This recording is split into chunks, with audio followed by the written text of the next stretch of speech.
Ini bukanlah trailer opening untuk film animasi tentang pertarungan para jawara untuk memperebutkan sebuah pusaka dewa. Namun, ini barulah adegan pembuka sebuah game bagaimana cara membuat keris karya tugas akhir mahasiswa S2 ITB yang mengangkat budaya tradisional.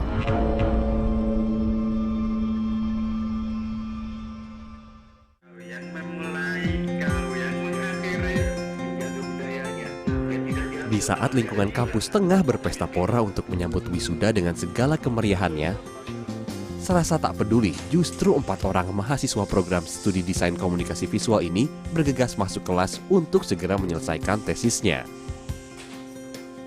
Inilah anak-anak muda berprestasi yang mengembangkan konten lokal dalam kemasan digital. Kita tuh pengen player tuh benar-benar paham dengan proses pembuatan keris, sehingga tidak lagi di paradigmanya tuh berubah ketika kita membuat keris dari awal, kita merasa memiliki keris itu seperti apa. Nah, itu mencoba kita deliver ke dalam gamenya, tetap dengan mengusung unsur fun, dan supaya ada keceritaannya mungkin kita masukkan unsur story di situ.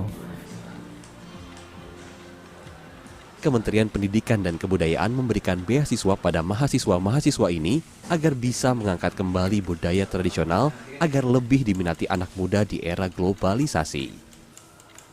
Karena itulah, mereka menuangkan beberapa karyanya lewat digital tab yang bersifat lebih gestural, yakni dapat digerakkan dan diputar balik hanya dengan mengklik atau menyentuh layar. Selain game Pusaka Dewa, ada juga digital komik Ethnisia The Legend of Stone Hunter, karya Rizal Azhari. Dalam garapannya ini, Rizal menciptakan sosok pria sebagai tokoh utama asal Kalimantan yang berkeliling mencari kekuatan dari 7 batu. Di sanalah karakter utama menemukan cerita rakyat yang berasal dari 7 pulau besar di Indonesia.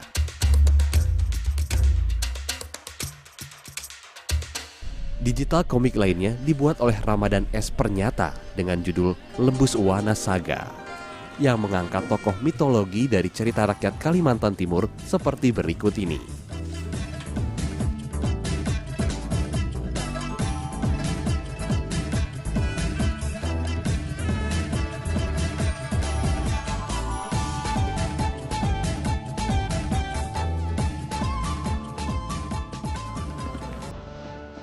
Tak ketinggalan pula, ensiklopedia wayang buatan Bima Nurin Aulia yang menyuguhkan ensiklopedia 50 tokoh wayang Cirebon.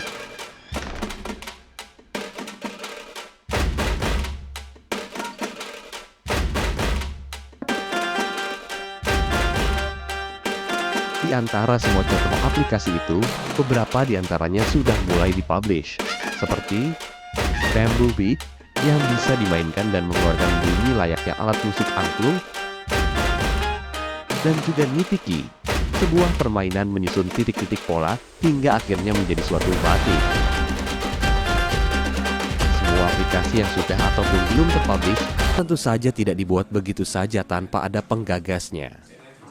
Dialah Dr. Intan R. Mutias, MDS, selaku dosen Magister Desain Konsentrasi Digital Media, yang melihat anak muda zaman sekarang menggandrungi game online asing dan mulai meninggalkan budaya-budaya tradisional. Untuk itulah, dia punya ide kreatif bagaimana merevitalisasi berbagai budaya lokal yang dikemas menjadi sebuah permainan dalam bentuk digital.